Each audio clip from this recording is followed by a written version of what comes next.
Hello बच्चे, आज आप सभी को अपना YouTube चैनल ज्ञान विज्ञान रिसर्च सेंटर में स्वागत है।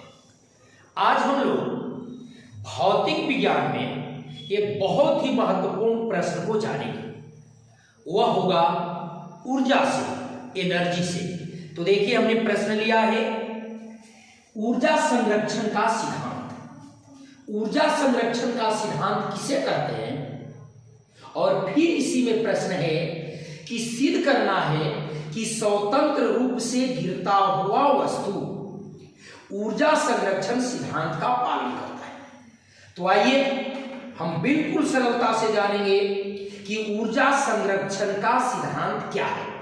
ठीक है, ऊर्जा एनर्जी को न तो उत्पन्न किया जा सकता है और न ऊर्जा को नष्ट किया जा सकता है, बल्कि हम ऊर्जा को एक रूप से दूसरे रूपों में रूपांतरित कर सकते हैं।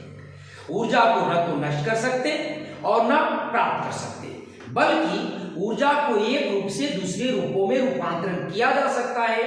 ऐसे सिद्धांत को हम ऊर्जा संरक्षण का सिद्धांत कहते हैं। बिल्कुल आसान है, आइए इसी को लिखता हूं।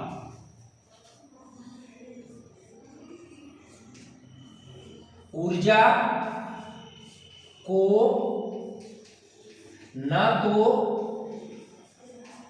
प्राप्त किया जा सकता है और न ही ऊर्जा को नष्ट किया जा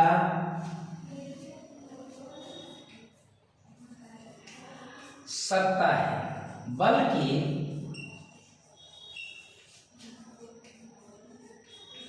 ऊर्जा को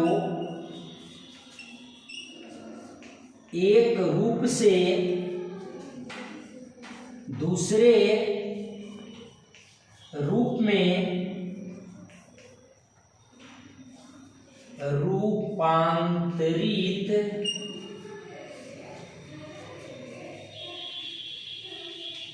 किया जा सकता है।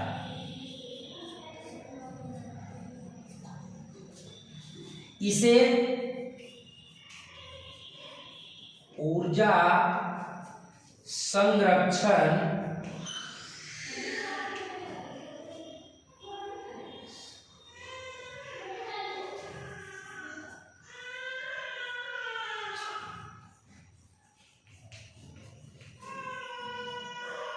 सिद्धांत कहते हैं। हम बिल्कुल सरलता पूर्वक से समझेंगे कि ऊर्जा को न तो प्राप्त ही किया जा सकता है और न ऊर्जा को नष्ट, बल्कि यदि हम चाहें तो ऊर्जा को एक रूप से दूसरे रूपों में रूपांतरित किया जा सकता है। ऐसे सिद्धांत को ऊर्जा संरक्षण का सिद्धांत कहते हैं। अब हमें ये जानना है, जैसे देख लीजिए, यदि हम फल फूल को खाते हैं तो फल फूल में पहले से ही ऊर्जा संचित है और जब हमने खाया तो वो ऊर्जा हमें प्राप्त हो गया। और यदि हम कोई कार्य करते हैं तो वह ऊर्जा उस कार्य में लिप्त हो जाती है, रूपांतरित होते चला जाता है। अतः ऊर्जा को सिर्फ एक रूप से दूसरे रूपों में रूपांतरित किया जा सकता है। यही है ऊर्जा संरक्षण का सिद्धांत। आइए, यदि कोई स्वतंत्र रूप से वस्तु गिर रही है जिस पर कोई क्रियात्मक बल या कोई विरोधी बल कार्य नहीं कर रहा है, तो ऐसे स्थिति में उस पर वह जो वस्तु है ऊर्जा संरक्षण सिद्धांत का पालन करती है।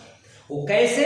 देखिए, यदि कोई वस्तु को हम उठाकर कुछ ऊंचाई पर ले जाते हैं और वह अगर उस ऊंचाई पर जितनी ऊर्जा है, यदि गिरते समय बीच में भी उतना ही ऊर्जा हो और यदि वो सतह पर गिर गया उस समय भी उतना ही ऊर्जा हो, तो हम कह सकते हैं कि ऊर्जा में न तो वृद्धि हुई और न कमी, बल्कि यह ऊर्जा संरक्षण सिद्धांत का पालन करता है। तो आइए इसी को प्रमाणित करते हैं। यह भूमि की सतह से, यह भूमि है और इसकी सतह से h ऊंचाई पर एक वस्तु को हम रख रहे हैं। देखिए यह वस्तु है m द्रव्यमान का, इसको हमने भूमि की सतह से h ऊंचाई पर इसको रख दिया है। यहां से यहां तक इसकी ऊंचाई h है, यह a बिंदु पर रखा है। ठीक है, जब ये वस्तु गिरेगा तो कुछ दूरी तय करके बीच में इस बिंदु से गुजर सकता है ना। इस बिंदु से ये वस्तु तो गुजरेगी, क्योंकि बिना इस वस्तु से गुजरे तो ये नीचे जा नहीं सकता, तो कभी ना कभी इस बिंदु पर आएगा और इस बिंदु को हमने B नाम दे दिया। यदि और नीचे चला जाता है तो यह भूमि के पास तक पहुंच जाएगा और इसको हमने C नाम दे दिया। यदि इन तीनों बिंदु पर ऊर्जा हमेशा एक समान होता है तो हम कह सकते हैं कि यह स्वतंत्र रूप से गिरता हुआ जो वस्तु है वो ऊर्जा संरक्षण सिद्धांत का पालन करता है। तो देखिए ये वस्तु यहां से h ऊंचाई पर है, हम बारी बारी से इसे कुल ऊर्जा प्राप्त करते हैं। माना कि m द्रव्यमान की वस्तु भूमि से h ऊंचाई के A बिंदु पर रखा गया है, जो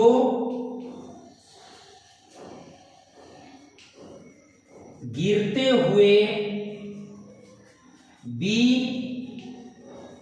बिंदु से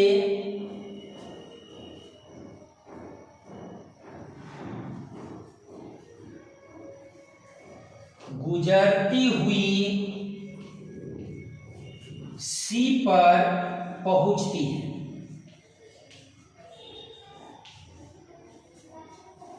हमने ये देखा कि A बिंदु से गिरती हुई B से होते हुए C पर पहुंचती है। अब इसमें इसलिए A बिंदु पर वस्तु की स्थितिज ऊर्जा, स्थितिज ऊर्जा हमने आपको बताया था, इसे फाई से सूचित करते हैं।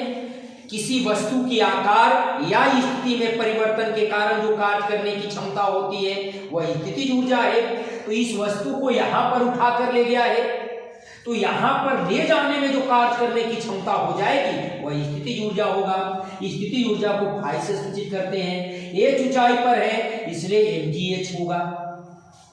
ठीक है, अब इस बिंदु पर वस्तु स्थिर है और जब स्थिर होगा तो उसमें v का मान, गति कुछ भी नहीं होगा, अतः v का मान 0 होगा।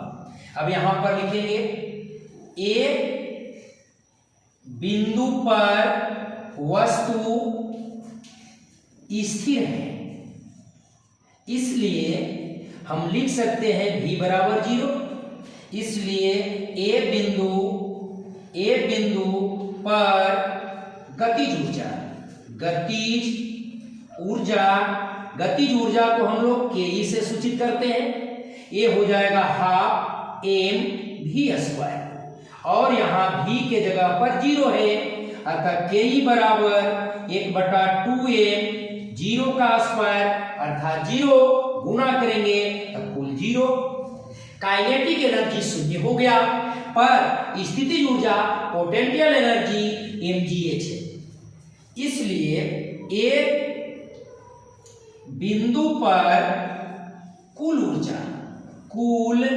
ऊर्जा ये लिखते हैं, तो दोनों ऊर्जा को हम जोड़ देंगे। ठीक है ना, तो यहां पर आया है mgh और यहां पर आया है 0, इसलिए E बराबर हो जाएगा mgh। A बिंदु पर कुल ऊर्जा का मान निकली mgh। अब हमें देखना है कि बी बिंदु पर क्या आता है, इसके बाद देखेंगे सी बिंदु पर क्या आता है। तो चलिए ये बी बिंदु की बात करते हैं। यदि यहां से वस्तु गिरती है और x दूरी तय करके यह बी पर पहुंचती है, तो नीचे से इसकी ऊंचाई h माइनस x होगा ना। हाँ, यहां से यहां तक की ऊंचाई h माइनस x होगा। अब हम लिखते हैं, चूंकि भूमि से बी बिंदु h माइनस x की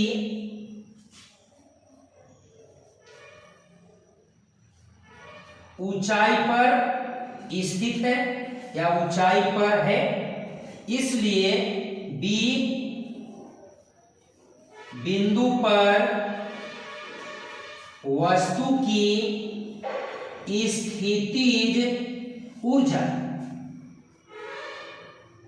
फाई बराबर mg और h मतलब ऊंचाई कितनी है, h माइनस x, इसलिए फाई बराबर हो जाएगा mgh माइनस mgx।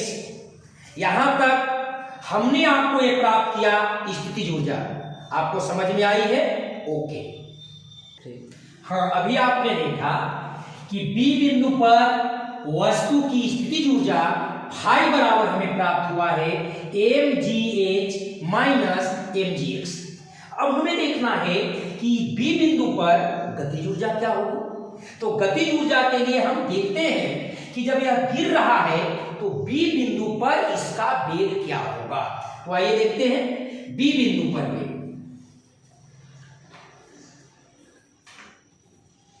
वस्तु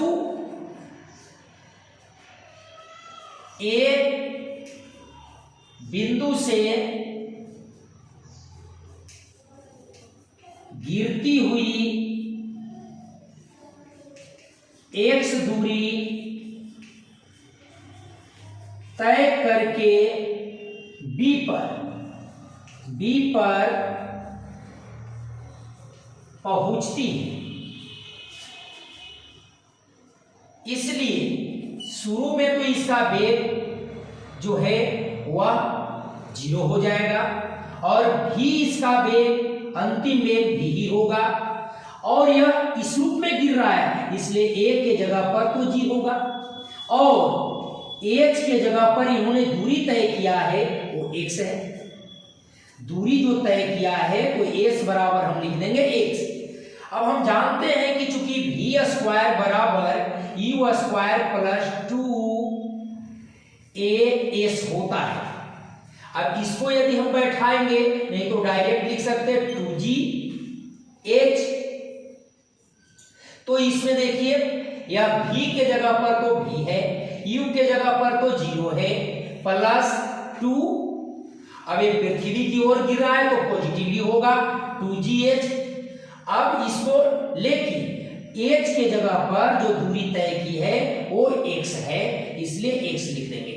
यहां पर h के जगह पर यहां पर x, तो ये हमने h के जगह पर x लिख दिया, अतः v स्क्वायर बराबर प्राप्त हो गया 2gx। ये जो आपका गतिज ऊर्जा की स्क्वायर बराबर हमें प्राप्त हुआ 2gx। अब देखते हैं, इसलिए b बिंदु पर गतिज ऊर्जा, और हम जानते हैं कि गतिज ऊर्जा को ke से सूचित करते हैं, है ना।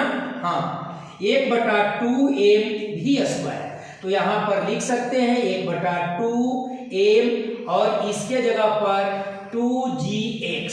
तो इसको काट देंगे तो यहां ke बराबर हो गया 1/2mgx। अब हम लोग यहां 2 से 2 कट गया, इसलिए सिर्फ बचेगा mgx। इसलिए B बिंदु पर कुल गतिज ऊर्जा या कुल ऊर्जा लिखेंगे, कुल ऊर्जा E बराबर फाई प्लस के। तो देखिए फाई के जगह पर स्थितिज ऊर्जा की जगह पर हमने निकाला है mgh माइनस mgx और गतिज ऊर्जा की जगह पर निकला है mgx, तो ये प्लस माइनस कट जाएगा, इसलिए कुल ऊर्जा यहां हमें प्राप्त हुआ mgh। देखिए बी बिंदु पर भी हमें प्राप्त हुआ कुल ऊर्जा mgh और ए बिंदु पर भी प्राप्त हुआ था कुल ऊर्जा mgh। अब हमें देखना है कि सी बिंदु पर क्या होता है। देखिए यहां पर लिखेंगे ये सी बिंदु लगभग भूमि पर है, भूमि के संपर्क में, तो क्या होगा लिखेंगे चूंकि सी बिंदु भूमि के संपर्क में है, इसलिए यहां h बराबर 0 होगा, इसलिए सी बिंदु पर वस्तु की स्थितिज ऊर्जा की अगर बात करें तो क्या हो जाएगा, फाई बराबर mg और h के जगह पर 0, इसलिए 0 प्राप्त हो जाएगा। स्थितिज ऊर्जा 0 हो गया क्योंकि ऊंचाई है ही नहीं, तो अगर ऊंचाई नहीं है तो ऐसे कंडीशन में स्थितिज ऊर्जा का मान 0 होगी। अब हम गतिज ऊर्जा को देखना है, चूंकि वस्तु ए से h दूरी तय करके सी पर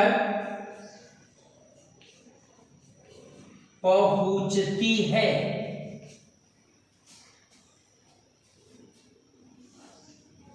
इसलिए शुरू में u बराबर तो 0 हो जाएगा, v बराबर तो v होगा और दूरी जो हुआ वह s बराबर हम लिख सकते हैं कि h होगा। तो इस स्थिति में चूंकि v स्क्वायर बराबर होता है u स्क्वायर प्लस 2g और यहां s के जगह पर h है तो h होगा। यहां पर हम देख रहे हैं कि v स्क्वायर बराबर u के जगह पर 0 2gh, अर्थात v स्क्वायर बराबर 2gh होगा। अब यहां देखें v स्क्वायर का मान निकल गया, इसलिए लिखेंगे सी बिंदु पर गतिज ऊर्जा यहां ke बराबर 1/2m v स्क्वायर और 1/2m v स्क्वायर के जगह पर है 2gh, तो इसको काट देंगे, अर्थात हमें प्राप्त हुआ mgh। काइनेटिक एनर्जी बराबर प्राप्त हो गया mgh, इसलिए सी बिंदु पर कुल ऊर्जा E बराबर हो जाएगा फाई प्लस के,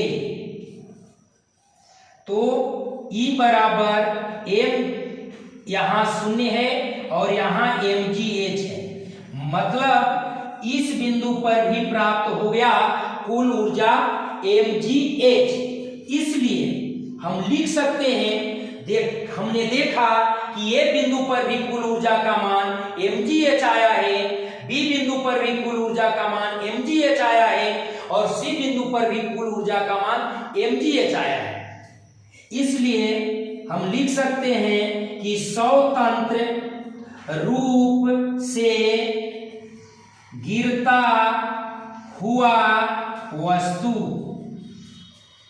ऊर्जा संरक्षण सिद्धांत का पालन करता है। हम इस कंडीशन में पहुंच चुके कि ये बिंदु को हमने ये वस्तु को भूमि से ऊपर ले गया h ऊंचाई पर ए पर भी कुल ऊर्जा mgh है, बी पर भी कुल ऊर्जा mgh है, सी बिंदु पर भी कुल ऊर्जा mgh है, अतः ऊर्जा में कोई परिवर्तन नहीं हुआ, ऊर्जा का केवल रूपांतरण हुआ है, अतः यह ऊर्जा संरक्षण सिद्धांत का पालन करता है। मैंने बिल्कुल कम समय में आपको ये प्रमाणित किया कि स्वतंत्र रूप से गिरता हुआ वस्तु ऊर्जा संरक्षण सिद्धांत का पालन करता है। धन्यवाद।